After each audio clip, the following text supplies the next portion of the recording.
driving on its own is a risk, okay, because your visibility is reduced already. Well, with addition of other things, the car headlights may not be good, the screen sheet may not be clear, so you're already at a disadvantage with that.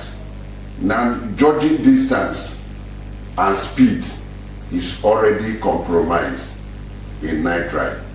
Now, coming to the question, with all this already foregoing, you now have somebody that has some eye conditions, like a person with glaucoma, advanced stage of glaucoma, somebody with a cataract, maybe unilateral or bilateral cataract.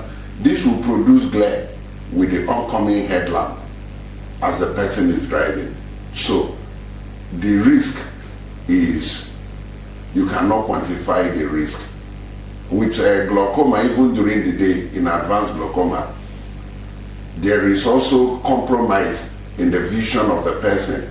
And then coming in with cataract, or you have some retinal conditions like wet age-related macular degeneration, where you already have vision being compromised.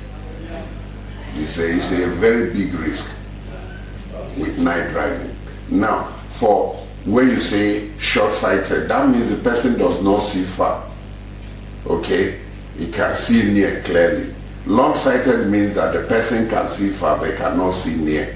So judging distance may be following a car, because you should have like 3 to 4 seconds distance gap to the next vehicle. So if that cannot be judged very well because of the night time, is a big risk. And then people with condition like cataract will have what we call glare from the oncoming lights.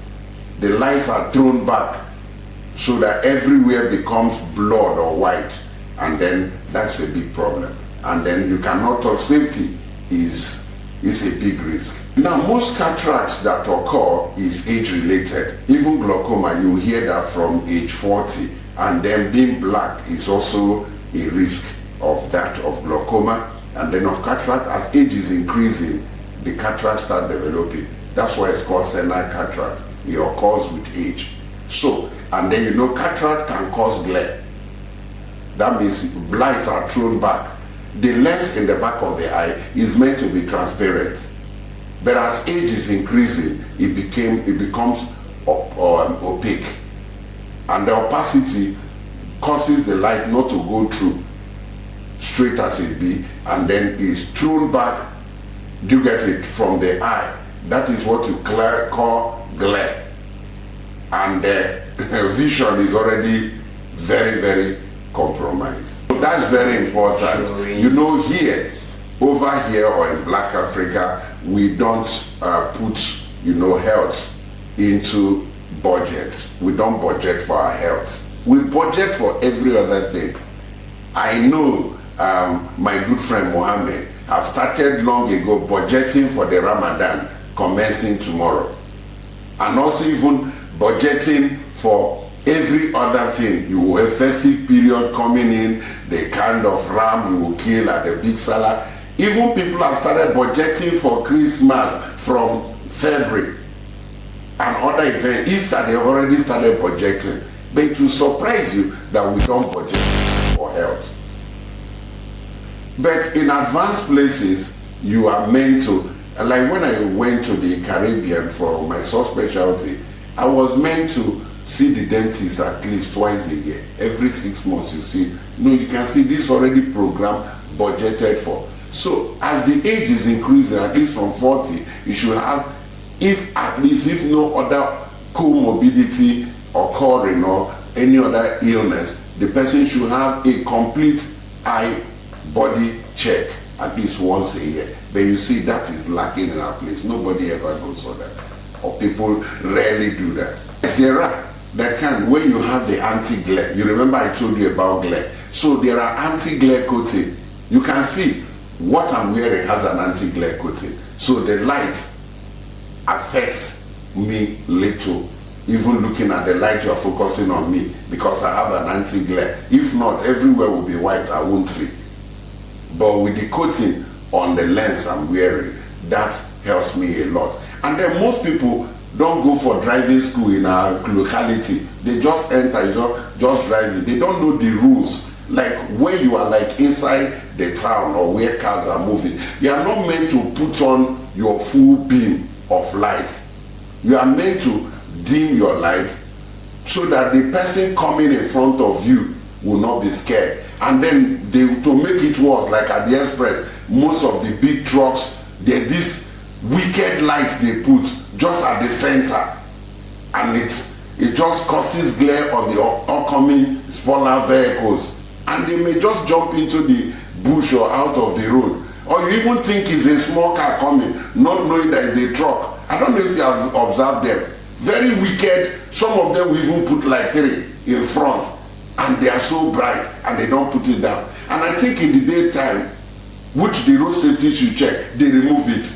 But at night they just hang it in the front. And this causes a lot of, road traffic accidents at night. People should have their eye checked, but it will surprise you that we don't. I had a patient once in the hospital. He just came for routine eye check. And we cover one eye to read at a time. He covered one, he read very clearly. By the time he covered the other one, he shouted, "Everywhere is black, oh." This man had a mature cataract on that eye. And imagine you are driving at night and then the light just come and also blur the only one you are seeing. You can tell the result. Maybe you should tell even more than I do. So that is that. People having their eye. I was on a study once to carry out the visual, acuity, just to check on long distance bus drivers to know why there are so many accidents occurring. Because most of these things, people, like we said, may have either unilateral cataract or bilateral. They have advanced glaucoma. They have other eye conditions which have not been taken care of or sorted out. And then you see them still driving people on long distance. Even at night, they are blind. And then you just see lone accident and this happen. You just target lone accident, but you don't know what have really occurred. Maybe the person was really very tired, worn out, and then has eye conditions that were not sorted out, and then driving at night. And they just say, the devil have come. Road accident. The devil was sleeping in his house. It's just that these things were not sorted out and was taken for granted by the drivers. So I think we should encourage them, both road safety, Ministry of Information should pass this information, because if you are not aware or you are not informed, you are deformed. So people should make more awareness should be created on social media, just like you are doing, and it should be taken to the grassroots, because our people just lack knowledge. And then when there is no knowledge, you are not even aware of it. How do you come out of it? It's a disaster.